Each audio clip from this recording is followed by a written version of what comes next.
You're listening to the AfterBuzz TV network, now the largest new media platform on the web, and your #1 source for after-show entertainment. Very good, Dean Johnson.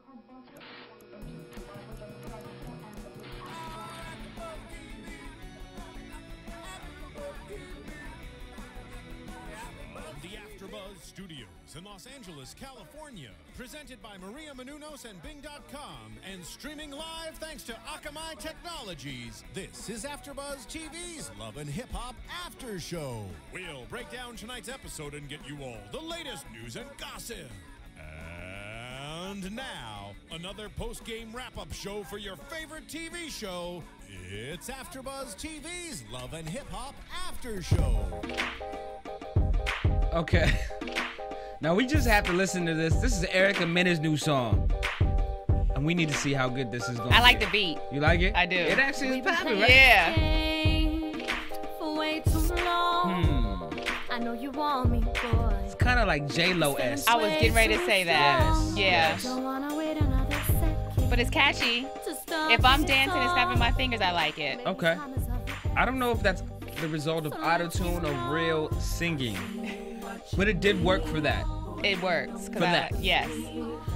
Okay, Bing is for doing, and we are here doing another AfterBuzz After Show for Love and Hip Hop New York Season 3. Life Support. I am your host, Mykee 3000 Wattz, and I'm here with my lovely co-host, Ashida Onrae. Yes. Looking amazing. Thank you. As usual. Thank you very much. Thank you. So, what did we think about this episode? I was kind of bored a little bit. Yeah, it was a little. Until the end. Yeah, it got good at the end. Yeah.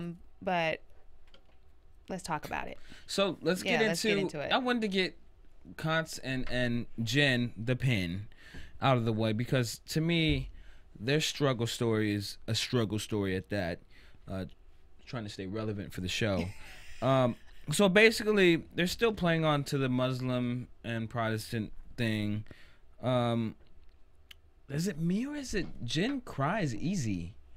Yeah, she's emotional. She's an emotional one. She's emotional. I kind of feel like it's fake. I do. Women, we're emotional creatures. That's what we do. I mean, I understand Christmas being important. Right. For kids. I understand the things that kids get out of certain holidays that you might not get to partake in when you're part of the Muslim religion. Right. But to cry over this, I mean, I come from a family of strong women who didn't cry when the men didn't like something, but the women wanted something. My mom was like, no, I'm going to do this. My mom was like that too. So to me, I don't personally get it because I didn't grow up in a household like that where my mom made the most money. So right. To me, the most money. Right. She's the boss. She was the boss. She was the boss. The boss. You know what I mean? So I don't get that. And it's hard for me. I'm with you on this. It's hard for me to get it too, and because I don't have children, so I don't know what that fight is. Right. Where you're really trying to keep your family together. I think that's where her tears come from. Where I'm really struggling trying to make this work, and I want to keep our family together. Devil's advocate. Okay. I don't feel that their fight is big enough fight where they would divorce over her not becoming Muslim, or the kid not becoming Muslim. I don't feel like it's that big of a struggle. Well, maybe for him it is. Because, the firstborn, he's a boy, blah, blah, blah. Okay. So for him, it's like, nah, it's just, this is what I want. Okay. Consequences of not doing what I say. There are consequences for not doing what I say. Not doing what I say. I mean. He's Muslim. But look at what, when they went to the counselor. Okay. And he said. Well, he wasn't a counselor. Well, not a counselor. What was he? I'm sorry, his name was Charles Aziz Bilal. He was a Muslim preacher, or what do they call? I don't know what they called him. I'm a Christian, so I called it a counselor. Okay, a counselor. Well, how about a mediator? Oh, he was a spiritual advisor. Okay, a spiritual advisor. Get your life, ladies and gentlemen. Yes. Spiritual advisor. Okay. I don't feel like he added anything to their argument. He said two things. He said there's a way that you can prevent the tears. He talked about that. And he also said, is it really a bad thing for her, Jen, to go over to her parents' house and celebrate Christmas? Is that really a bad thing? Well, okay, so basically what he said is, consequence, you need to meet halfway. You need to budge a little bit. Right. But on the other hand, Jen, you need to stop all this crying. You need to stop. You need to woman up, get it together, and find a middle path, basically. Right. And actually, that's really good advice, I think. I mean, okay, but to me, I was like, what about the real issues? Is Christmas really a real issue? Or, you know, what about being ridiculed in school because of after 9/11, you know, people do not really... Muslim religion is something people look at as terrorism, which is wrong to do. But kids in school that would be my biggest concern. Well, yeah, I can understand your point on that. Or even being left out of school activities. Now, when Christmas comes along, you're not supposed to partake in, you know, that type of religious holiday. So that's what would be my concern for my kid. My concern for my kid is having the best of both worlds. Okay. If I can teach him the Muslim and I can also teach him Christianity, you know, then he can make the decision himself once he gets older. Right. At least that I was able to instill both in him and he understands both. And the spiritual advisor said that is okay to do. There we go. It wouldn't be against the religion. Right. But I think Consequence has an issue with that. Because he's hard-headed. Yeah, and I saw it in his face. He's as hard as them teeth in his mouth. For real. Real talk, though. I mean... I'm trying to get through the episode, and he comes and he smiles, and I'm like, couldn't you told Kanye West to give you more money to close your mouth? There's got to be something to do with that mouth. I know it's aggressive. It's aggressive. It is aggressive, ladies and gentlemen. That's something y'all need to be using on the street. Aggressive. But I do think that Consequence has an issue. I don't think that when I looked at his face, it almost was like, okay, that's not really what I wanted you to say, the spiritual advisor. I really wanted you to be on my side a little bit. Right. I thought the spiritual advisor would have been a little bit more deep than he was. That's why I didn't feel like he added anything. But you did also bring up a good point. He did say, I guess the main thing would be to meet halfway, and it is okay to do that, even if you're this involved in this religion. Right.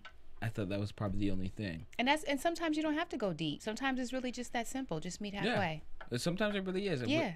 Sometimes the religious people, they don't get that. I know. I get it. It is that simple. It's so simple. Just halfway. Okay, they were born this. Blah, blah, blah. I'm so done with them. So the next one who was emotional, and I really did feel for her. I kind of took back my comments from last week. Kinda. Yandy and Mendeecees. There was just something about their relationship doesn't feel as genuine as they try to portray on camera. But that's just a relationship. But this episode, they dealt with their child having some type of urinary tract problem, which then in turn affects the liver, which could be very, very, very bad. So I did feel the tears were real, genuine, and genuine. It was just sad. It was sad. But I like how Mendeecees was like, I really need you to be strong. I like how he was like, you know, everything is going to be okay. And I really need you to be strong, not just for our son, but I need you to be strong for me too. So we can lean on each other, you know, because, and I understand that. I know it's hard when you have kids. Again, I don't have children, so I don't understand that. But I have, you know, little nieces and nephews. I understand. So it is very painful. And as women, we are extremely emotional. And that's the first thing that we do is we cry. We look to our man to console us and to be that strength. But sometimes it seemed like to me that he's like, okay, I really need you to be strong. Stop crying. Okay, Ms. Onrae, but there were a lot of pause moments in this storyline. Number one pause moment for me was she thanked Mendeecees for being there. She thanked him. I really appreciate and thank you for being here. Bitch, this is your baby's father. This is the father of the baby. Why are you thanking the dad for being at his son's surgery, at Amir's surgery. Like, pause, halt on that one. Like, that just shows that he is still a kid. I have nothing to say. You're absolutely right. But then again, maybe she thanked him because he bounced at the baby shower. And so then there think before you get knocked up, ladies. You can't do this. My mom never thanked my dad for anything like that. No, my dad wasn't around, but you know. Right. That was just a pause moment for me. Oh, there was another one. I was trying to think. What's the other? I'm looking forward to this. Asking Mendeecees was asking for something. Oh, I can't even remember. He's just paused all over. But the surgery was successful. It was successful. Which was good. Because we don't want to see any kids go through pain or harm. So now that we got those out of the way, let's get to the ratchetness. All the ratchet bull that was going on during this show. And there was quite a few ratchet moments. Yes. So we cut to the first scene where it's Erica versus Olivia again. Yet again. Now I have an issue with that, and I'm gonna tell you why. Because Erica wanted to meet with Olivia, but she can't even have a conversation without getting loud. She cannot. That's a problem. She cannot. I mean, as soon as she sat down and really was trying to just talk to her, Erica was just popping off at the mouth. It's like, do you even take the time to just listen? She doesn't. Yeah. You know, Erica brings up a point where she says she was going to make Olivia relevant again. Right. And it was, well, your career hasn't even popped yet. How are you gonna make Olivia relevant? And then Olivia says in her cutaway interview that Rich doesn't even think you're popping, doesn't even think you're dope like that. Right. And so, you know, I don't think either of them listen to each other, but Erica mostly is the firecracker. Right. And she is not one to converse with. She doesn't know how to do that. She started off real good. I was watching. I was like, okay, Erica, you started off real good. She always starts real good. No, sometimes she's just already angry. She went from 0 to 60 before you even able to talk to her. But this time she was actually listening. I said, okay, this is a start. And then it just went sideways. Were there drinks on the table? No. Wait, was there drinks on the table? I didn't think look, but I wanted to find out. Okay, so she goes off. Then we get to Rich meeting Olivia, and they meet up. Olivia talks to Rich. He says, you know, they usually don't fight. They don't do this. This is unusual for them. Right. They're best friends. I don't believe that one bit. Really? Why? Olivia's also a firecracker. She may not be. She's older than Erica, so I think she knows how to carry it better. But Olivia's been known to be a firecracker in the hip hop industry. Her mouth is slick too. Well, yeah, because you know, Rich talked about it. You know, she's always been a slick mouth. And Rich tries to compare the two and let them know, you know, they have a lot of similarities, especially when Olivia was younger. I think, but now Olivia doesn't see that, and she's basically protecting her brand, which I said last episode, that's what you need to do. That's what you need to do. That's what you have to do. Right. It's your career. Right. But I guess they turned it into a conversation where she says, well, now, are you going to ask me on a business relationship or a personal relationship? Do you want me to do you a personal favor? And he's like, yeah, well, I want it to be personal now. And then she turns it down again. I'm Team Olivia. I'm sorry. Are you Team Olivia? Yes, I am Team Olivia on this one because she's absolutely correct. She is correct. She's correct. She's correct with Erica, and she's correct with Rich. Rich. Yeah. Rich dollars. Yeah. No dollars. Right. So I'm Team Olivia on that. By the way, did anybody see? Remember, I told you exclusively right here first that Rich had got arrested. Did you see the footage of his arrest? No. So I know this. We're cutting into the news and gossip, but look, I said it here first, but footage came out a couple days ago of him getting arrested because it was during an interview at a hotel. I think it was in Jersey somewhere, wherever it was, of him getting arrested over the child support case. Really? At the right after the interview or during the interview? During the interview, the cops came.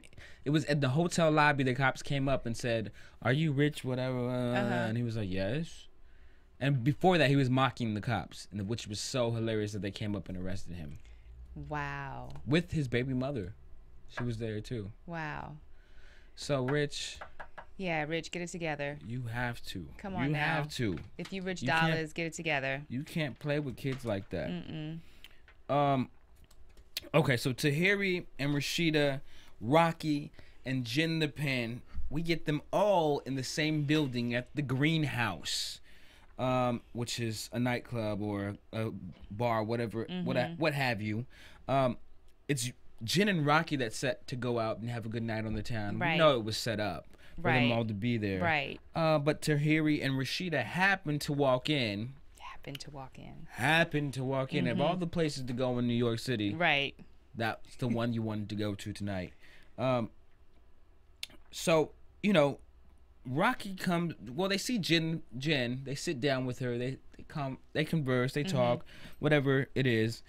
Rocky walks in, and Rashida says she's made a name for herself, giving it up to every producer, rapper, junior, AR rep, etc.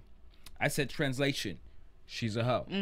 So basically, Rashida is calling Rocky out for sleeping with everybody in the industry. But why does she care? Well, I did write that down too. Yeah, I don't understand that. Why do you care? I mean, she's not in your life, and then you got some closets that you can't sit there and talk about somebody else. Oh yeah, I said Rashida can't be talking about Rashida nothing. Can't say nothing. But why do you care what I'm doing? Why are you all up in my bed? Right. If you wouldn't sleep with my man, your business is your business, It's your right? business, exactly. You know what? Is that common amongst women to? You know what it is. It is, right? It is. It is easy for us to pass judgment. Even though we have our own skeletons and our own stuff that we have going on, it's so easy for us to pass judgment and it's petty. On another woman. And it's petty. It is petty. And for no reason. But the thing is, Rashida started off like trying to have a conversation with her. And trying to talk to her like, hey, so what's going on with you? What's going on? And all of a sudden switched. But no, because Rashida switched it because her questions on the way she was coming at Rocky, it was still it was aggressive, and you could tell it was rude. It was meant to be rude. It was like, I know who you are. So no, before that, when she was like trying to calm Tahiry down, and she was just like, no, so how's everything going? What's going on with you and your business? So she was trying to be genuine, and all of a sudden that's not genuine. But that's the thing. When you come with somebody that doesn't like me, and then all of a sudden you want to be in my grill, right? That's not really interested in what the hell I'm doing, right? That's fake. But if you talking about being real and you keeping it 100, because that's what they say in New York, I keep it 100, then why are you worried about why you care? And then it flipped, and that's when she started talking about, she's a hoe. I do agree with you on that in that sense. We did have some really good quotes from that scene. My favorite one was from Rocky. This Ronald McDonald bitch that's a Happy Meal away from being the biggest bitch in the room. Like, I wanted to high five her on that because that was funny. Like, get your yes. That was funny as hell. And then she says, I had to leave. I'll let these clowns have their own little circus. Like, she really did kill it. Rocky's not really on point with the lines, but she killed it right there. She did. Before we get into killing it with the lines, I want to tell y'all, please go to iTunes, download, rate, and subscribe. Leave some comments. Let us know how we're doing. We want to know what you're up to. We want to know what you think about the show, and some of the things that we bring up on the show. We want your feedback. So I know Ashida and Miss Nicolette, who is missing today, yes, and myself would definitely love to see that more often than not. Back into the show now, ladies and gentlemen. That was our little interlude. We get Rocky and Jen. Who then brings up the meeting at the club, which of course they're gonna have to go and do their girlfriend talk, their girl-to-girl talk. So they meet back up. Then she says what I told y'all earlier. Rashida had the credit card scams and had to go to court for cutting somebody in the face. I told y'all that, and nobody wants to believe little on me. Cutting somebody. Okay, I'm sorry. Cutting. Cutting Cutting somebody in the face. Yeah. a bouncer at a nightclub. That's crazy. Would you ever do that? No. I don't think so. No. Just cut somebody in the face? It's not that serious. So, Rocky says, if I was a whore, just like you said, why are you mad? I put translation. Well, I mean, to me, translation was Rashida wants to be messing around like Rocky does if it's true, right? Because why else would she care? Because she's jealous. Right. Why do you care? So Rocky brings that up. And then she also brings up that Rocky has an idea for a radio show for Jen and her to do. And to bring Jen back to the radio. And she says, I miss that Jen that used to spit that fire. Right. Now, I've never heard Jen on the radio, but to me... With all that crying? The girl don't look like she has a damn backbone in her body. All that crying she's doing. I don't want to see her on the radio I'm looking forward to seeing what she has to say, though. Really? Yeah, I want to see I want to see Jen the Pen. I'm seeing Jen... She's the soft one. She's the soft one. I want to see Jen the Pen. I want to see... What the hell do you want to see from Jen the Pen? I want to see Jen the Pen. If you are Jen the Pen, show me Jen the... Because she's not showing me Jen the Pen right now. She's showing me Jen at home, crying. She's showing you Jen the crybaby. Yes. Show me Jen the Pen. And maybe when she shows me Jen the Pen, she can go home and be like, look, I'm Jen the Pen. To me, I don't think she can. To me, I don't think she can. And that's just me, but okay. So, Tahiry and Joe, some more ratchet people. Okay. Who we genuinely love, but they meet up in this church, which made no damn sense to me. Why? He's praying. Why? He's trying to, get himself together. He's getting himself together. Is it almost desecrating sacred ground to bring reality TV trash into a sacred place like the church? You know what? I think it was staged. I wasn't feeling it the entire time. That's just how I feel about it. I wasn't feeling it. I think it was staged. It wasn't genuine to me. It was just kind of like, I don't understand. And he had his glasses, his whole look going on. Like the preacher look. Right. The ignorant preacher look. The Kirk Franklin look. Right. Tahiry says it's her job to not let Joe kill himself. Again, insert Kaylin, the new girlfriend. Why are you here doing the new girlfriend's job? Right. That's like an insert Kaylin moment. Yes. Where is she? Where is that? Like, where is she? I feel like we're on the set of Where is Carmen Sandiego? Like, where is Kaylin Sandiego? Right. Joe says, well, Joe alleges to have his demons in control. And he says, don't impose your will upon me. Now, when someone says something like that, that should cause you to pause. I have my demons. That's pause. Yes. Moment number 2. That's a pause moment right there, ladies and gentlemen. Pause moment number 2. That's the pause moment. I have my demons under control. But just last episode, you're struggling, crying, talking to your mom. Well, first of all, who admits to having demons? That's something that we usually keep on the back burner. I know we all have them, but we don't really go on reality television and tell people we have demons and I have them under control. I have them under control. Usually, when you deal with demons, you try to get rid of them, not have them under control. Like, what are they all? That's why he was in church. Do you have them all on a dog leash and you walk them every day? Right. No, you should get rid of them, sell them, do something with them, throw them out. You know, when it comes to addiction, that's going to always be there. Yes. You say you're always, once you're an addict, you're always an addict. So that's what he's probably meant with his demons under control. My addiction is under control. Very much so. I do agree with that. But just the fact to admit to it is, to me, surreal, because I have family members that have addiction problems. They never admit to it, but I've seen them battle it and get through it, and it's never, I have my demons under control. It's, I've gotten rid of them. I'm able to live a free life. Yes, I'll have addiction for the rest of my life, and I may not be able to drink anymore or whatever they do. I'm not going to give all my family info out, but you know, you already know we getting a little too personal. But you know, they live with this addiction for the rest of their life, so I understand that. And so in a sense, I guess it could be having them under control. It just was surreal to hear. But that's a good thing, though, right? When you admit... It's a good thing, but I don't believe Joe. He still looks like a crackhead. So I don't believe you. He looks like a distinguished crackhead with the glasses, right? A distinguished crackhead. I don't know what a distinguished crackhead looks like, but if y'all know one distinguished crackhead, It's Joe. y'all need to With the send clean me cut. his Facebook page or his Twitter so I can have him on the show, a distinguished crackhead. Yeah, right. Yeah. So that was ooh, wow. Okay, so then, you know, Tahiry goes over to Joe's house, I guess unannounced. Set up. We all know. Why does Joe always open the door so dramatic? He does that. I was gonna say that. How are you? Hello. How are you? How are you? He gets his deep voice. Right. How are you? How are you? Can I come in? Well, I suppose.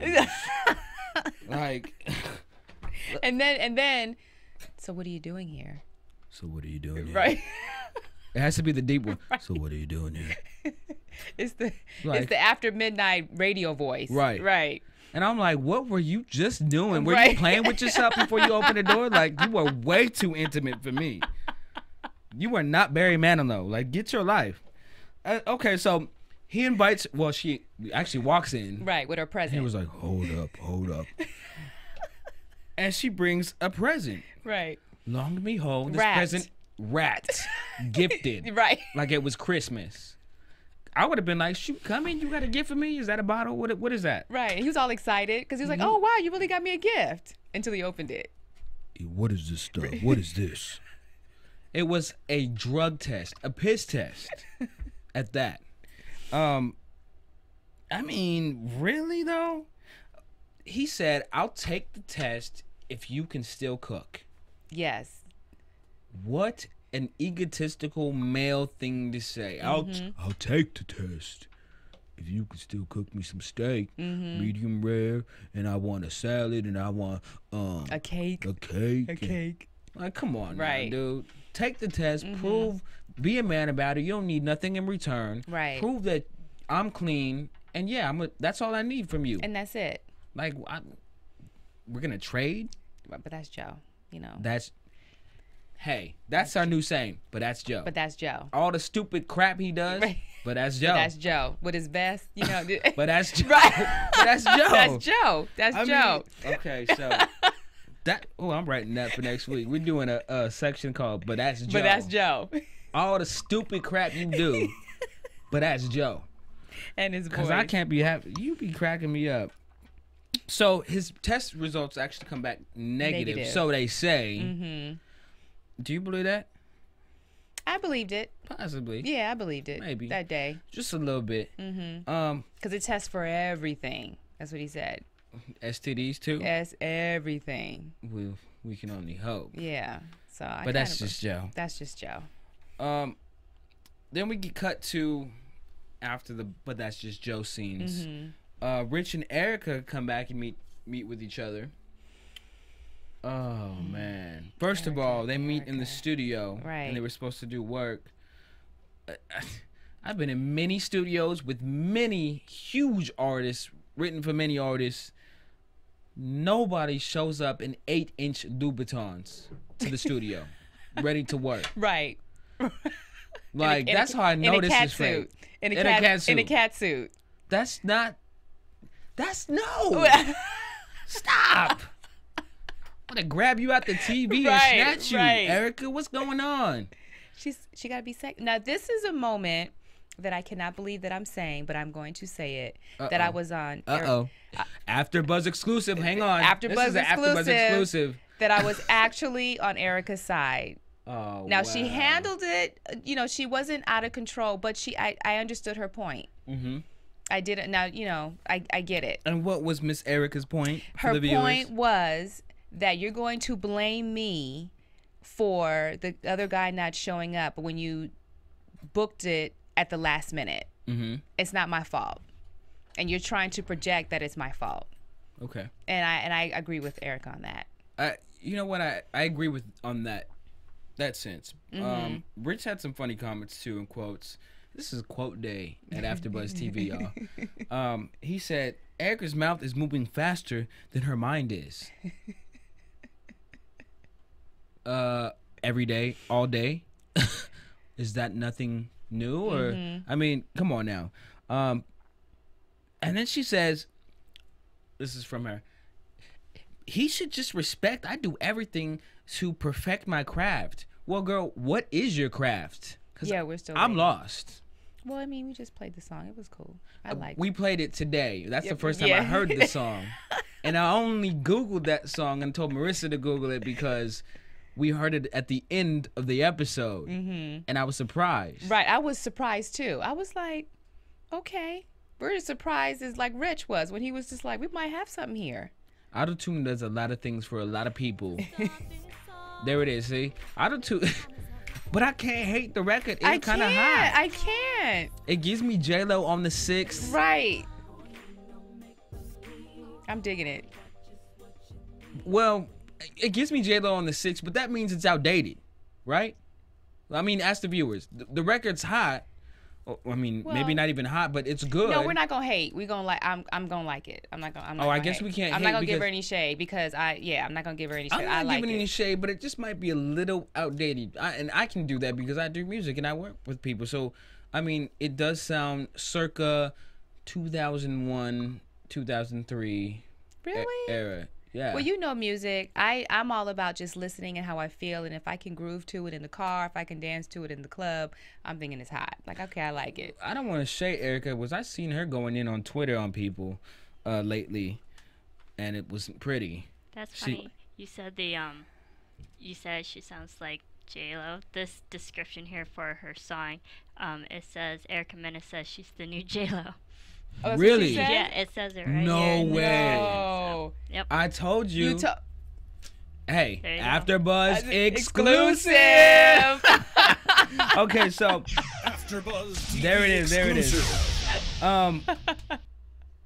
So let's get into the games today, y'all. I really want to do this. We're gonna do the top 5 struggle quotes. Marissa, can I get... Yes, the top 5 struggle quotes of Love and Hip Hop New York. Miss Ashida Onrae, are we ready? Number 1 comes in the form of consequence. It's called, or where he says, this joint would be the perfect girl power record. I want to put you and Erica on it. Translation, Kanye doesn't answer my phone calls anymore. Bang. Number 2. I'm known to be with, and this comes from Mendeecees from the last episode. I'm known to be with a lot of females, but now I got my ish together. Translation, I'm accused of getting brain from a 14-year-old girl. That's our translation for that one. Number 3 comes from Rocky. Trust me, Joe, I had several people that wanted to put hands on you. Translation, I was hella embarrassed when you and your dog kicked me out of my pool party. Number 4, Olivia, I'll be on the radio with your record. I'm just saying. Translation, I really want to be back on the radio, but not that bad. Number 5, and probably the funniest one of them all, Joe Button. Joey, you always leave us with a great quote. Are you secretly in love with me? Translation, you're the only thing in the tri-state area that I haven't hit, baby girl. So make that happen. That would be our top 5 struggle quotes of Love and Hip Hop, courtesy of hiphopwire.com. We love you. Let's get into our predictions and news section. And now, your AfterBuzz TV. I was telling Ashida earlier before we actually got on air. Our Twitter section, tweets of the week. Shout out to @it's Jazzy F Baby from Twitter. He said, "So you just gon'." Oh, I'm sorry, his tweets are a little hard to read, but they're always funny. He said, "So we just gonna go on TV and not get your teeth whitened?" I don't know who he was talking about, but he put pound LHHNY, which had to do with Love and Hip Hop New York, and I think he was talking about Rocky. No shade to you. Really? Yeah. Wow. But Jesse F, he's always tweeting back and forth. Check him out. He's awesome.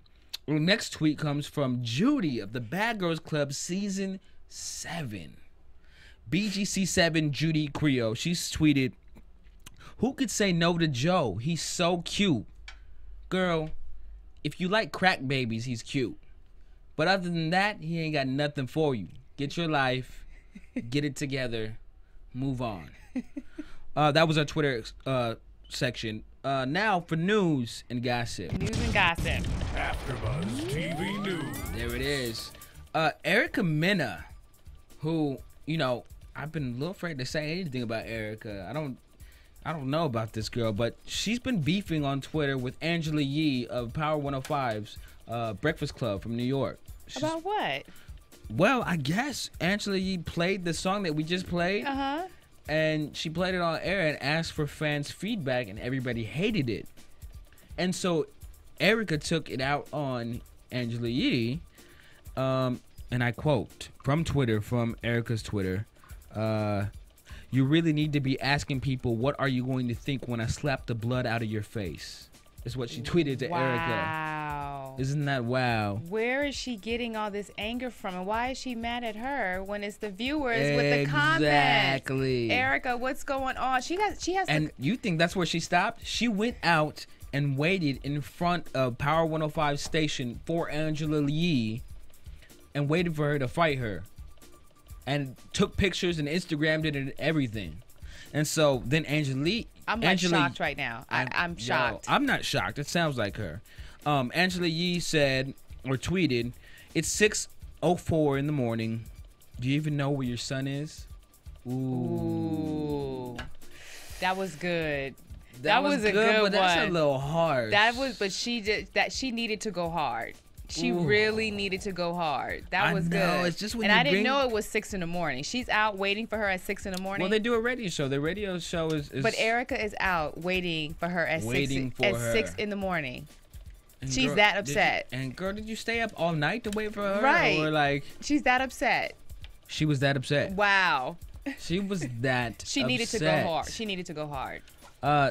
Another news, Jocelyn tweeted, I guess yesterday, to watch Love and Hip Hop New York. I guess they're getting all the Atlanta cast to support the New York cast. So I need to check out the ratings for our next show to see how good it's doing, because if the Atlanta cast is asking for you to watch that season, right, something's gotta be going Something's wrong. not right. Other than that, thoughts, predictions on the next episode, what do you think? Let's see. And now, your AfterBuzz TV predictions. Yes, sir. Hey. Rocky and Jen. Rocky and Jen. Yes, I think Jen has an issue with Rocky's flirting, and is going to come out. She's going to see another side of her that she's kind of like, okay, I don't know this side. And they have an argument. But remember when she was flirting at the radio station, she's like, I think I'm going to step out and not hang out with you guys. I'm feeling a little bit uncomfortable. It's Who was she flirting with? One of the disc jockeys. I don't understand why Jen would have a problem with that. She has a problem. She's married. Or actually, she's not even. Ooh. Yeah, she's not married. Big mistake. Yeah. You ain't even married, girl. Yeah. You somebody's baby's mother. Get your life again. That's converting to Muslim. That's converting to, like, come on now. Right. Put a ring on it first. Right. I don't understand that beef and why they would have beef at all. I don't understand why she's uncomfortable. And Rocky's just making. Rocky's just being Rock. She's just doing her. Just roll with it. Consequence and Jen the Pen were actually on Angela Yee's show on Power 105, The Breakfast Club, and they were going in on Rocky and on her. Actually, Consequence was too aggressive to be doing that to a female. He was like, "Yeah, I will mess up your life" on air, and like he was just so angry towards a woman. I was like, wow. So it's apparent. Whatever we see next week is the reason why they're not friends now. What else do you think? What else do we think we're gonna get next week? Yeah, Mendeecees and Yandy. I think that Yandy is going to have to make a decision on being a woman of her household. She needs to. She needs to. She needed to do that like 2 episodes ago. Right, but it's coming down. Like I think the next week is for real. Do you think they'll bring up the trial from the molestation trial? Do you think? I like how you brought that in. That was kind of smooth. Oh, yeah. No. You know, I don't think so. You know? No. I mean, there was. And they might, just to bring in maybe some ratings or make the storyline a little bit more good. You know, a little bit more scandal. Like, ooh, what's gonna happen? But maybe not. Well, we interviewed Phaedra here at AfterBuzz last week, and she told us a lot of insight. People need to create storylines. So, if your storyline isn't relevant, usually kicked off the show. So I think they might bring it up because it's gonna be, like you said, the drama. Right, right. It's gonna bring something epic to the show that we've never seen in Love and Hip Hop. Right. In any season, child molestation. I don't know why we want to see that. I don't think I want to see that. It's still juicy, I guess. Anything else, Erica? What do you think? I think she's watching tonight too. So is she really, Erica? I can't wait to. I want to talk to her. Oh, we're gonna have her on. Samaya too. Yes. We're gonna try to get a lot of people in this season. So.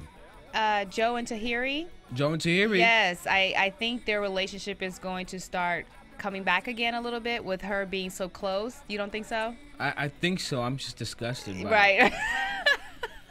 That's why I already know where it's headed. Yeah, I think it's starting to head into that direction because she's spending so much time with him.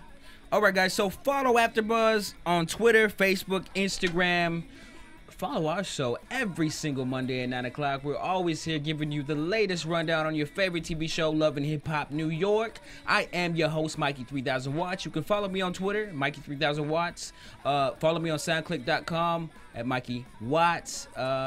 And my lovely co-host, where can we follow you at? You can follow me on Twitter at Ashida Onrae.